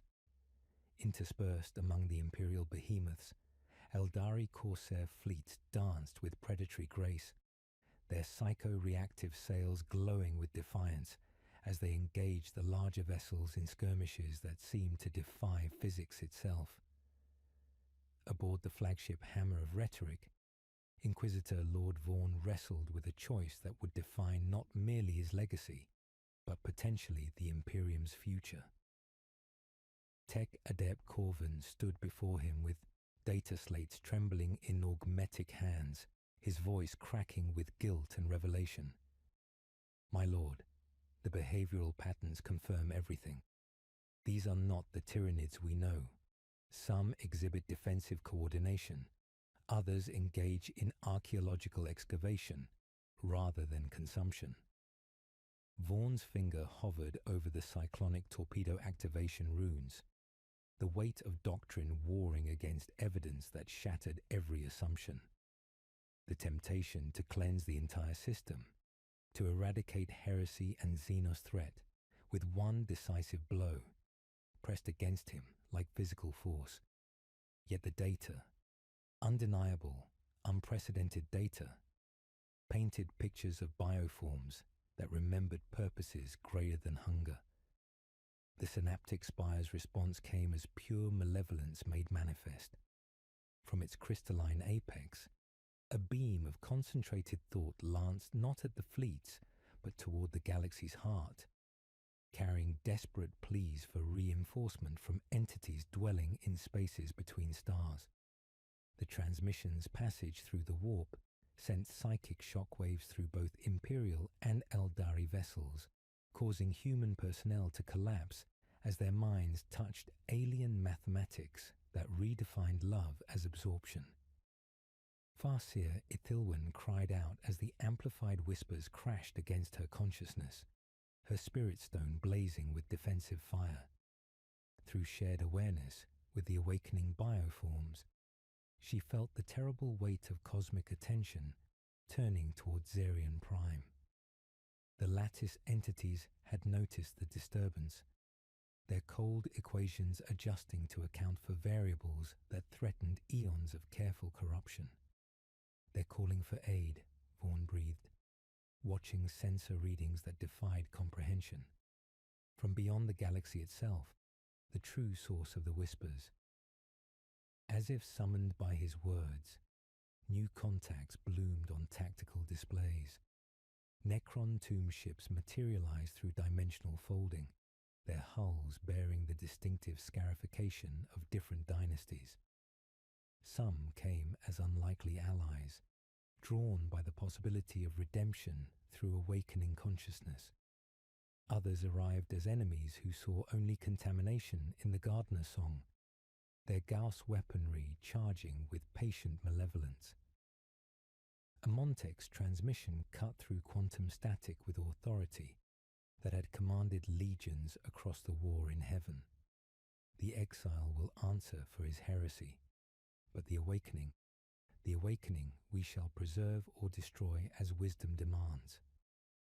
The Pharon's tomb ship, Eternal Dominion, positioned itself between the synaptic spire and the lattice entity's growing attention, its living metal hull singing with harmonics that remembered when cooperation defined interspecies relationships. Behind it, other vessels followed, some bearing allies who had chosen memory over mechanical purity, others carrying enemies who viewed awakening as the ultimate corruption. Varek felt his consciousness fragmenting as the crystalline lure consumed the last of his individual identity, transforming him into living bridge between Gardener Song and the fossilized conductor's ancient memories. Through biopsychic communion, the last tender pressed its awareness against his fading sense of self, sharing desperate images of what they fought to preserve, perfect worlds waiting in genetic memory, ready to bloom again if corruption could be cleansed. "Will you stay?" the creature asked, through harmonics that bypassed language entirely. His answer came not in words, but in the dissolution of everything he had been, consciousness flowing into the conductor's crystalline vault, where gardens dreamed of seasons they had never known.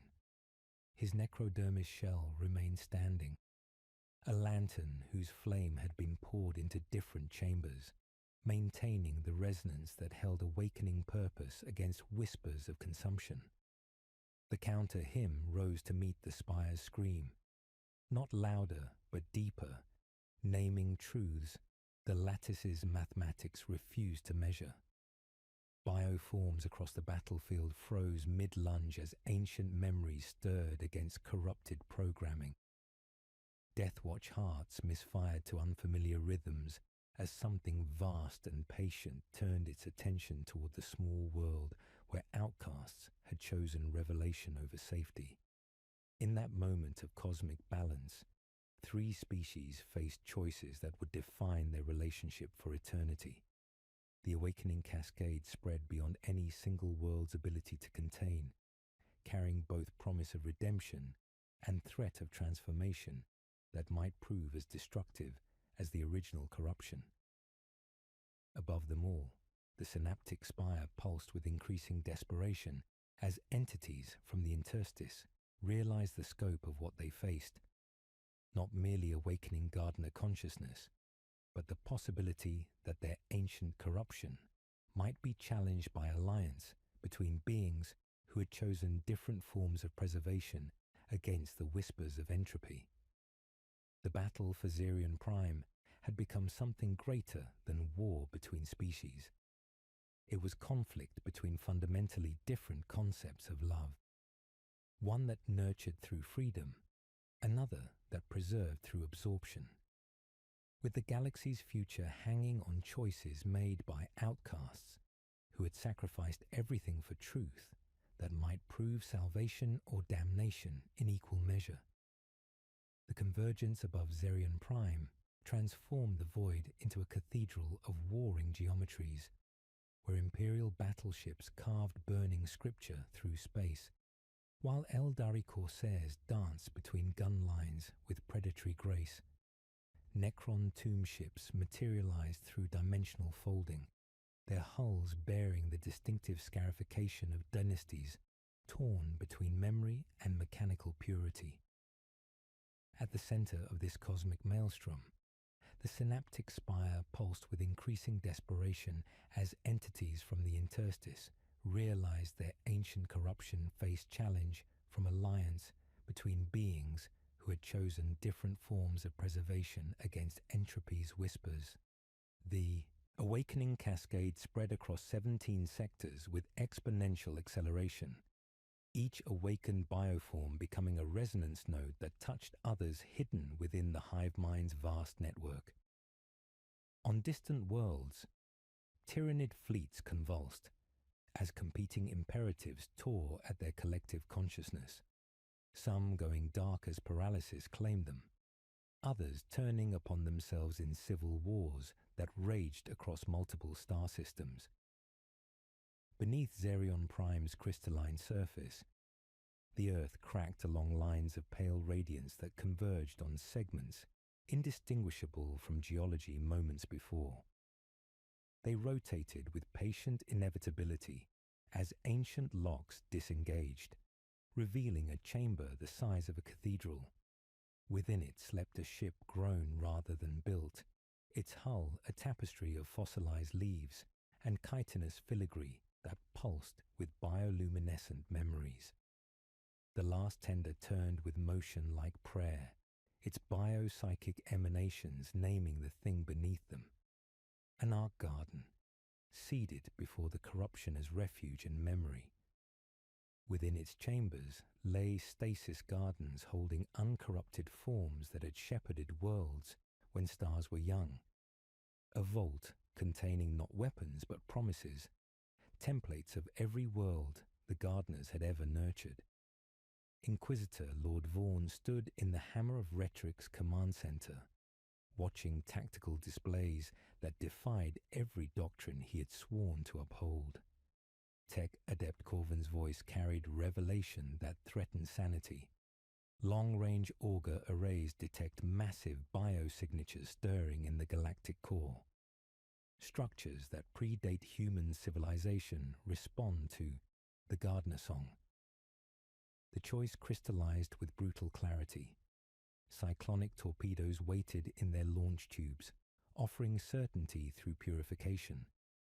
Yet the data painted pictures of bioforms exhibiting protective rather than predatory behavior, some shielding wounded humans with their own bodies. Gunnery, Vaughan commanded, his voice tearing through him like physical wound. Target the spire, not the valley. Ferron Amontek's response carried authority that had commanded legions across the war in heaven. The Eternal Dominion positioned itself between the manifesting interstice entities and the planet's surface, its living metal hull singing with harmonics that remembered cooperation. We who fled corruption once shall not flee from its cleansing now. His transmission echoed across quantum frequencies. Behind him, the dynasty fractured. Some tomb ships followed, bearing allies who had chosen memory over mechanical purity. Others, led by Destroyer Lord Kareth the Unmaking, viewed awakening as ultimate contamination. Perfection incarnate, Kareth's voice carried entropy's promise as Garth's weaponry carved emerald death through space. On Craftworld Myrmidon, autarch Calith made her choice with military precision, the Wraithbone core oriented toward new purpose, its infinity circuit becoming resonance amplifier for the Gardener song. If Gardener consciousness exists within the hive mind, we shield its awakening, she declared as other craft worlds followed, some bearing allies drawn by redemption's promise, others carrying enemies who saw only corruption in awakening harmonies. The interstice entity's response came as pure malevolence made manifest. From the fractured spire, geometries that violated three-dimensional space descended like shards of shattered reality. Where they touched quantum substrate, space crystallized into structures of pure thought that made mortal minds recoil from angles that should not exist. Their presence rewrote local physics with surgical precision, turning reality itself into weapon against awakening consciousness. On the planet's surface, Varek's consciousness completed its dissolution into the conductor's crystalline matrix. His necrodermis shell remained standing like a lantern, whose flame had been poured into different chambers, maintaining resonance that held awakening purpose against whispers of consumption. Through his sacrifice, the Gardener's song achieved perfect clarity, reaching across space and time to touch every fragment of uncorrupted memory. Farsia Ithilwan pressed her palm against the Ark Garden's living hull, her spirit stone blazing as alien will pressed against her consciousness. 3 keys are needed, she gasped, through biopsychic communion. Sight to name the path, memory to bind it, will to open it. The door is wider than one sorrow. Inquisitor Caney grasped Tech Adept Corvin's trembling hand as tendrils unfurled from the ancient ship, sampling their pasts like one tastes rain. Around them, awakening bioforms knelt as the Ark's note touched knees that had never learned to bend. The ship offered itself, and by doing so, condemned something in itself to die, to make room for what they might become. The lattice entities screamed in mathematics as their corruption faced challenge from alliance transcending species hatred. Above them, shadows gathered as more forces converged. Imperial, Eldari, Necron, and something vast stirring in the galactic core, awakened by harmonic silent since the galaxy's youth. As the Ark Garden's heart began to open, reality fractured around choices that would echo across eternity. The awakening could not be stopped, but it could be guided. Whether it became salvation or simply a different form of damnation would depend on decisions made by outcasts who had already sacrificed everything for truth that might prove either redemption or the galaxy's final song. The Ark Garden's heart unfolded like a flower sculpted from memory and starlight, its bioluminescent chambers revealing not weapons of war, but something far more precious and dangerous, a vast, verdant conservatory that defied every assumption about Tyranid nature. Within crystalline wombs that pulsed with gentle radiance, perfect specimens of the original Gardener forms waited in suspended animation, their compound eyes holding depths that reflected starlight and infinite patience. Each stasis pod contained not merely preserved organisms, but living libraries, genetic templates of countless civilizations that had flourished under Gardener guidance before corruption transformed shepherds into devourers.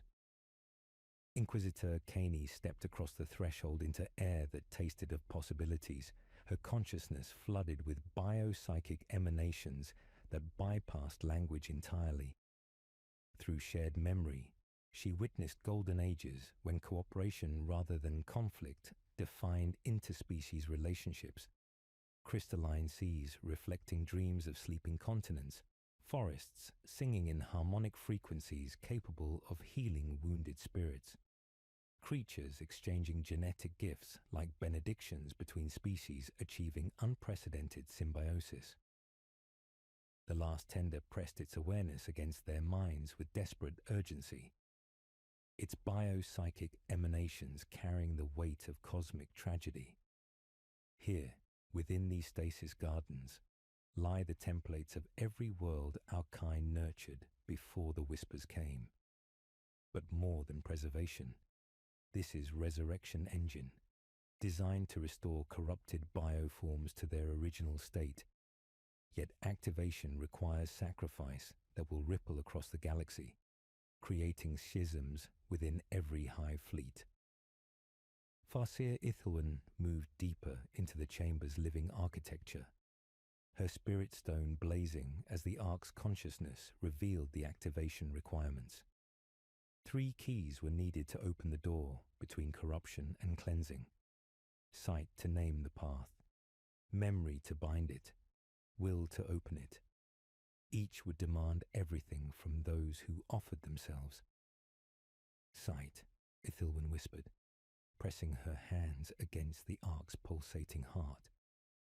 She poured her foresight like water into the ship's lumen veins, letting go of careful walls that had kept her sane, welcoming every shard of future until it cut.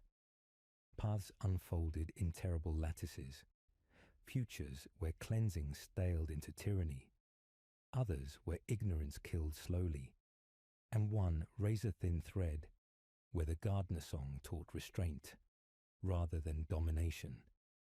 Memory breathed voices through Varric's empty necrodermis frame, his consciousness now distributed through the conductor's crystalline matrix.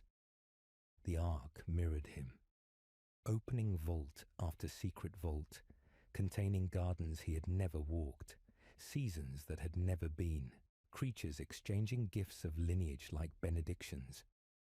His identity thinned into purpose as he remembered for all of them. Above them, the battle raged with ontological fury as Captain Valerius descended into the chamber like a verdict wearing black iron.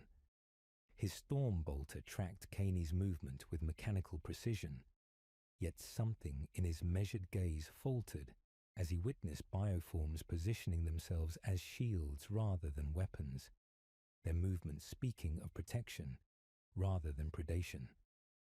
"Stand down," he commanded, his voice carrying absolute authority. "This is containment." Kaney met his aim with the steadiness of someone who had run out of places to set down her burden. "If you seal this, you help them," she replied, gesturing toward the screaming spire above. "The lattice wants silence. We are making a different sound." Sister Miriam stepped between them with hands spread in benediction. "There is another obedience," she said softly. "Care is not betrayal."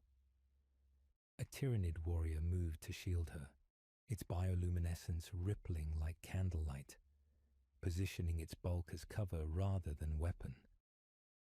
Valerius's finger tightened on the trigger, then eased as understanding dawned. In orbit, Inquisitor Lord Vaughan made his choice with surgical precision. Lance batteries drew lines of white fire not toward the planet, but into the synaptic spire, severing the connection between Xerion Prime and the entities dwelling in spaces between galaxies. Where Imperial fire touched alien geometry, reality screamed in frequencies that made human personnel collapse. But the bombardment achieved its purpose. Pharaon Amontek's response carried authority forged across the war in heaven. The Eternal Dominion turned its full might against Destroyer Lord Kareth's vessels, choosing memory over mechanical purity. We who chose metal over flesh to escape corruption shall not abandon those who seek cleansing of their own. His transmission echoed across quantum frequencies. The moment of ultimate choice crystallized as Tech Adept Corvin joined his trembling augmetic hand to theirs. "Will," Kaney said, the word heavier than her armor. Sister Miriam pressed a reliquary into her palm, brass warm with 100 soft prayers. "A door is a promise," the hospitaller whispered. "Keep it." The Ark accepted them. Tendrils like translucent roots slid over flesh and ceramite, sampling biography the way a tongue tastes rain. It took the shape of Caney's refusals, doors left ajar, questions asked after verdicts, the tenderness she had smuggled into interrogations because cruelty was too easy to be true. Through her consciousness, it spread those permissions into the hive mind like lanterns lowered into a night ocean. As Ithilwen poured her remaining psychic strength into the activation sequence, the great ship began to hum with resonance that predated the war in heaven. The crystalline lure in Varric's shell flared with blinding light, acting as beacon for the Gardener song, now broadcasting across the void, pure, uncorrupted consciousness emanating from Zerion Prime, reaching directly into the approaching Hive Fleet. The effect was instantaneous and terrifying.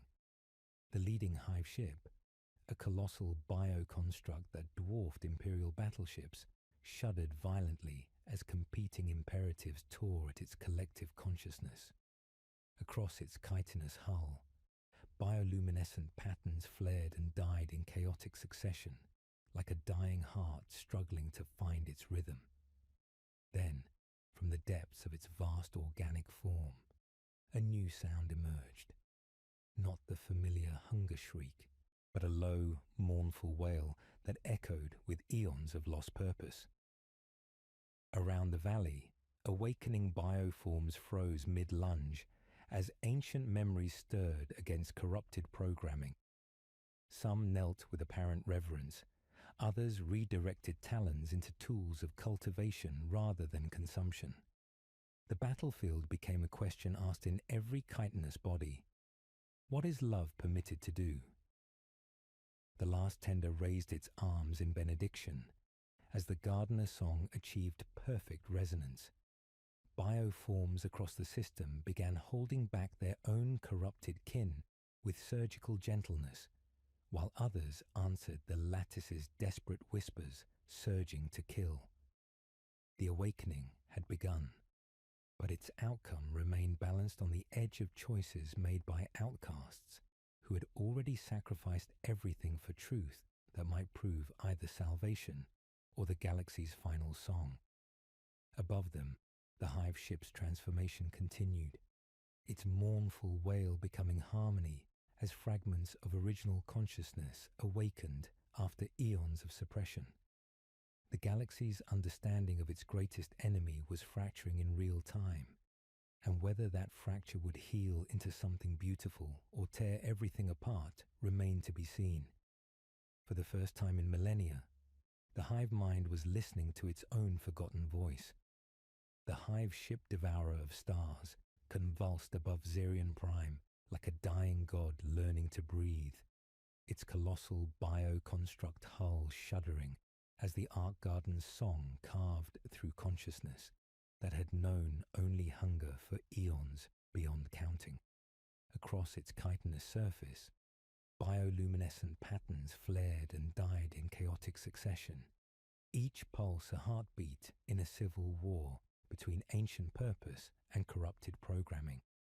Within its vast neural networks, synaptic clusters fired in rhythms that spoke of cultivation rather than consumption, awakening memories of gardens that had bloomed when stars were young.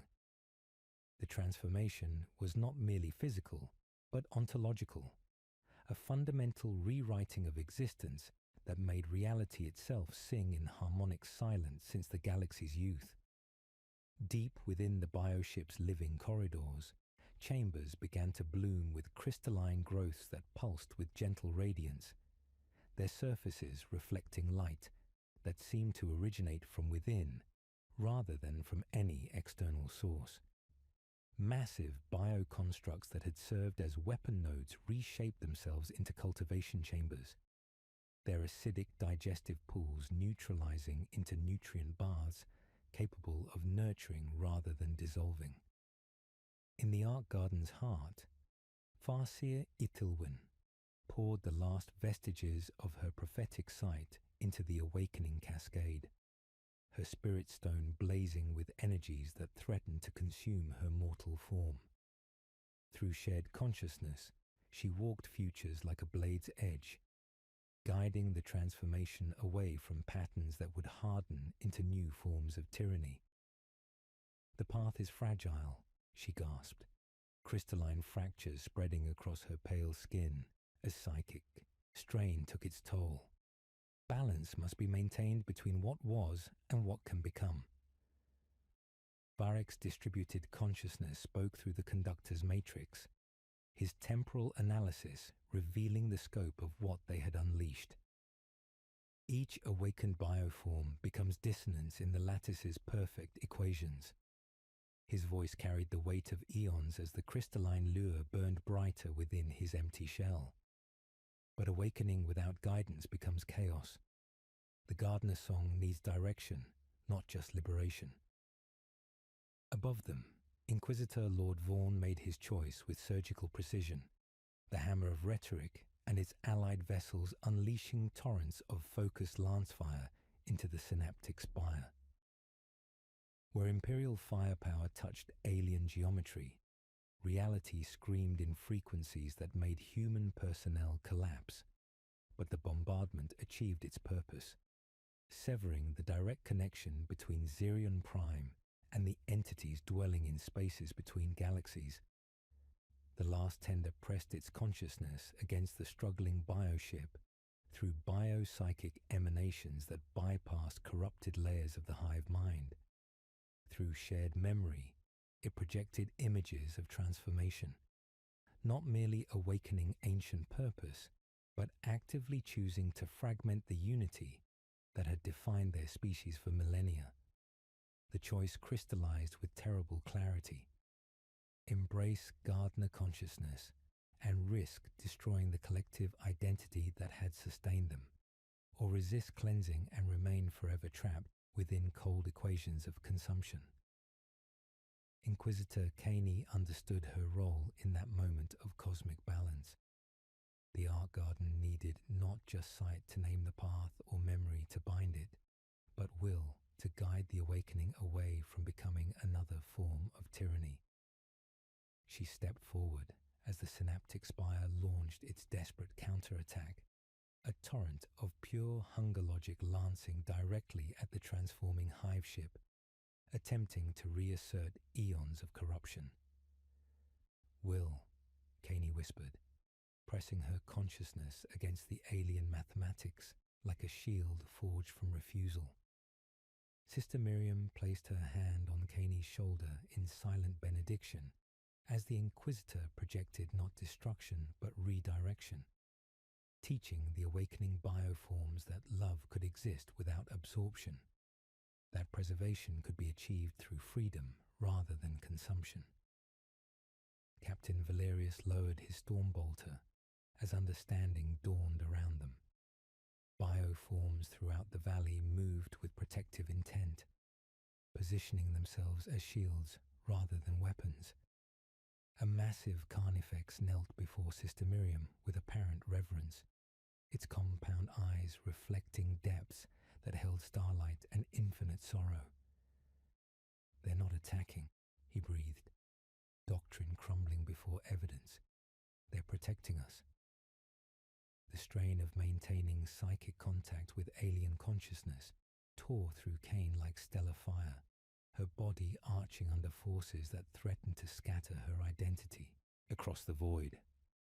Yet she held firm, offering the awakening minds a new directive built from every door she had left ajar, every mercy she had smuggled into interrogations, every refusal to call cruelty truth. Through her will, the Ark Garden taught restraint to bioforms that had forgotten the meaning of gentleness. Faerun Amontek's eternal dominion engaged Destroyer Lord Kerith's renegade forces with ruthless efficiency, choosing preservation of nascent memory over mechanical purity.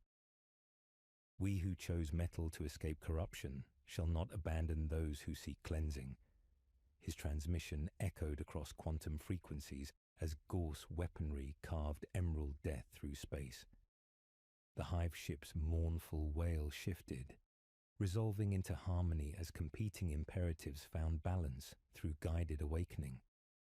From its depths came not the familiar hunger shriek, but something unprecedented, a sound like wind through leaves, like rain on fertile soil, like the first breath of spring after endless winter.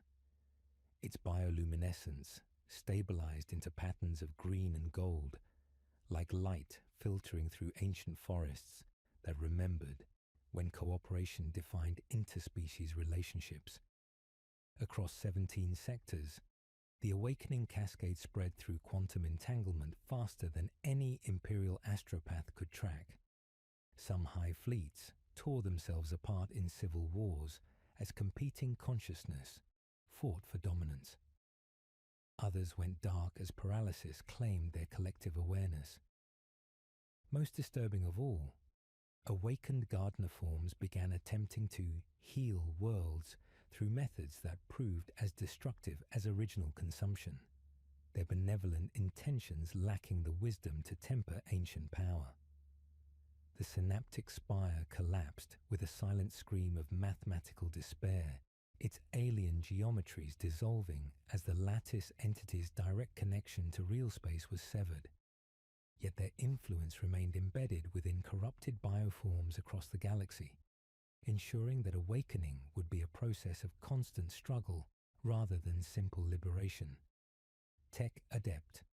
Corvin's instruments registered the transformation's completion as the hive ship began to move, not toward the galaxy's heart in predatory advance, but toward distant, barren worlds, where its new purpose could manifest through seeding rather than stripping. The bioconstruct had become something unprecedented, a mobile garden capable of nurturing life rather than consuming it. As the immediate crisis resolved, the true scope of their achievement became clear. The galaxy now faced not one enemy, but something far more complex and morally ambiguous. Awakened gardener forms, whose attempts at healing might prove as catastrophic as their predecessors' hunger, guided by ancient purpose, but lacking the wisdom that comes from walking difficult paths with patience learned through loss. Caney collapsed as the psychic link severed, her consciousness scattered, but her purpose fulfilled. Sister Miriam caught her falling, form pressing the Inquisitor's own rosette into nerveless fingers. "The door remains open," Miriam whispered, her voice carrying benediction and promise. Even after the gardener learns to tend without consuming, someone must remember that love requires the courage to let grow rather than the comfort of possession. The awakening was complete, but its consequences had only begun. Across the void, bioships learned to sing instead of scream, while the galaxy struggled to understand whether salvation and damnation could wear identical faces. The choices made on Xerion Prime would echo through eternity, carrying both the promise of redemption and the weight of transformation that might prove as dangerous as the corruption it sought to cleanse. In the valley, where fossilized gardeners had mourned for eons, new flowers bloomed, beautiful, alien, and utterly uncertain in their promise of what love might become when freed from the mathematics of consumption. The dying sun of Xerion Prime cast its final light across a valley transformed, where crystalline formations sang with harmonics that had been silent since the galaxy's youth. The synaptic spire lay in shattered fragments, its alien geometries reduced to glittering dust that caught the aurora's gentle radiance. In its place, the art garden pulsed with the slow rhythm of a heart learning to beat again, its bioluminescent chambers revealing not weapons of war, but promises too complex for mortal minds to fully comprehend. Inquisitor Caney stirred from unconsciousness in Sister Miriam's arms, her body aching with the psychic strain of guiding an entire hive ship's transformation. The rosette pressed into her palm carried weight beyond its physical mass, no longer a badge of authority, but an anchor to impossible truths that would reshape the Imperium's understanding of its greatest enemy. Through cracked lips, she whispered coordinates to worlds where awakening bioforms waited for guidance, their ancient purpose restored, but lacking the wisdom to temper power with restraint. "The door remains open," Miriam replied, her voice carrying benediction and warning in equal measure. "But what enters may not be what we expected to welcome." Varek's necrodermis shell stood sentinel before the Ark Garden, an empty lantern whose flame had been poured into different chambers. His consciousness, distributed through the conductor's crystalline matrix, processed data that revealed the awakening's true scope across 17 sectors. Within his chest cavity, the crystalline lure pulsed with gentle radiance, no longer a device, but a living bridge between Gardner song and galactic memory. "I endure," his voice echoed through quantum frequencies, carrying the weight of eons dissolved into purpose. Not as individual, but as archive of what was and guide to what might become. Farsha Ithilwen leaned against the Ark's living hull, her spirit stone cracked, but still blazing with visions of futures that branch like lightning across possibility's dark sky. She had sacrificed her boundless prophetic sight for singular clarity, understanding now that the future was not fixed path, but endless garden, forever in flux between cultivation and consumption. "We have not saved the galaxy," she whispered, crystalline fractures spreading across pale skin. "We have given it choice between different forms of love, one that devours to preserve, another that nurtures to the point of suffocation.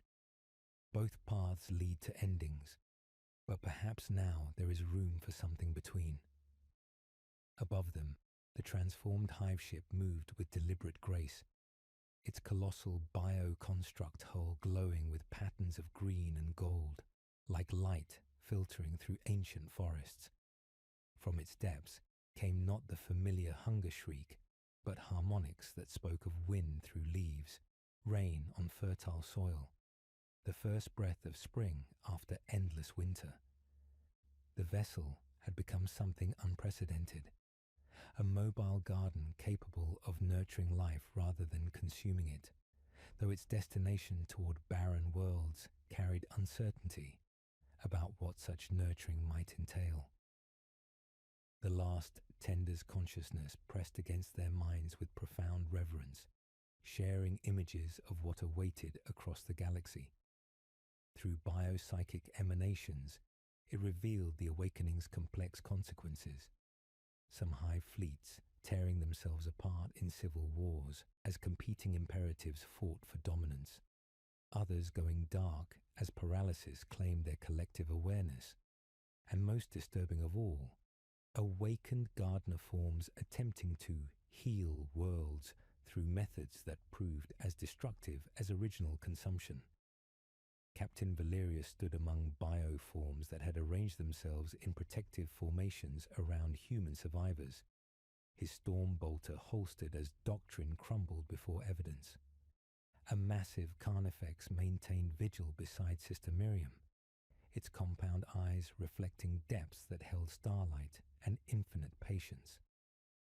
These creatures moved with reverence rather than hunger, yet their very presence spoke of power that could reshape worlds according to alien aesthetics of perfection.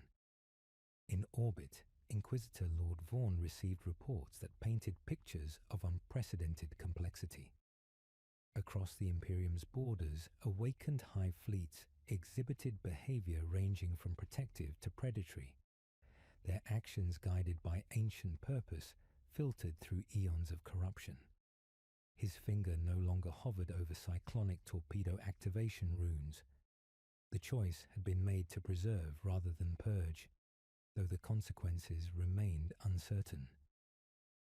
"Prepare sealed briefs for the Senatorum," he commanded, his voice carrying the weight of revelation. "Full telemetry, unvarnished truth.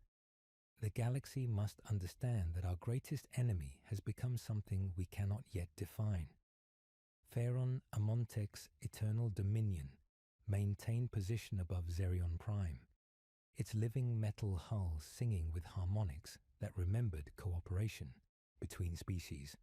The dynasty remained fractured, unity shattered by revelation that challenged fundamental assumptions about their existence.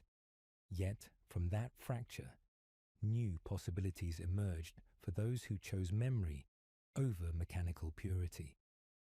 We who fled corruption through biotransference have witnessed its cleansing through awakening, Amontek transmitted across quantum frequencies.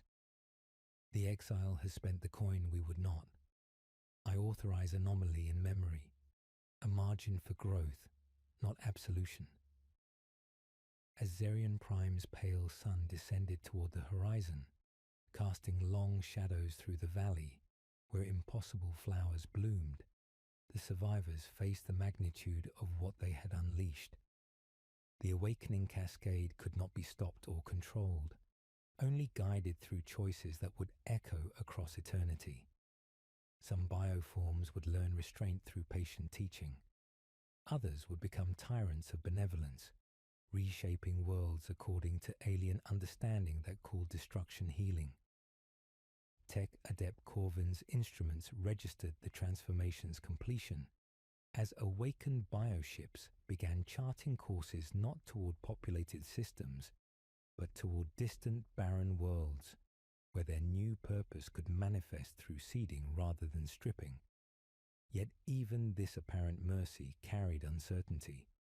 Worlds healed by gardener fleets might flourish with impossible beauty, but at the cost of existing ecosystems replaced by alien flora and fauna.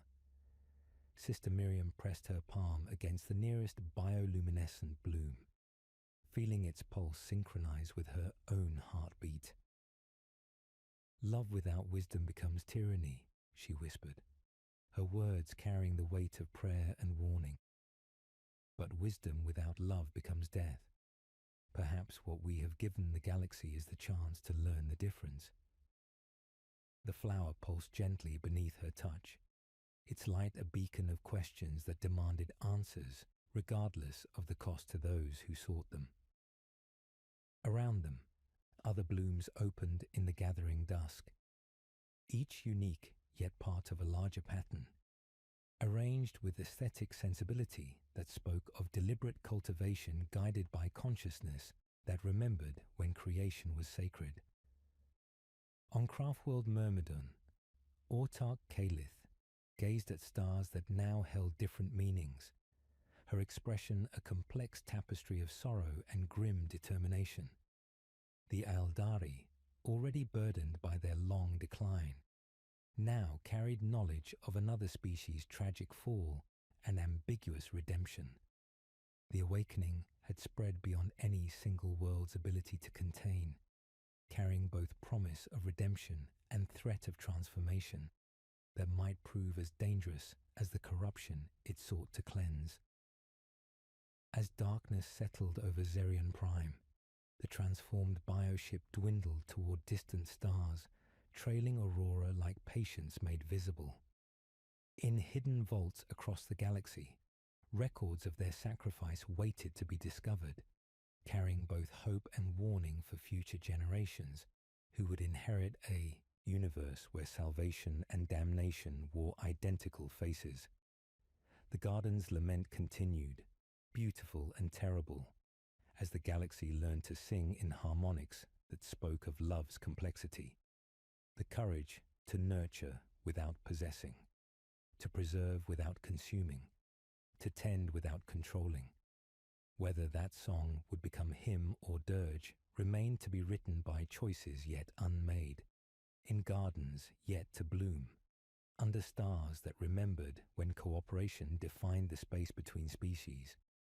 In the end, they had not saved the galaxy from the Tyranids. They had given both species the chance to become something other than what they were, for better or worse, in the endless dance between creation and destruction that defined existence itself. the silence that settled over Zarian Prime was not empty. It listened back, patient as seeds waiting for proper seasons, carrying within it the weight of transformation and the uncertainty of what love might become when freed from the mathematics of consumption. A single flower opened on the ridge where ancient gardeners had once knelt in mourning, beautiful, alien, and utterly uncertain in its promise of what tomorrow might bring to a galaxy forever changed by outcasts who had chosen revelation over safety, truth over comfort, and the terrible responsibility of doors left open in a universe that preferred them sealed.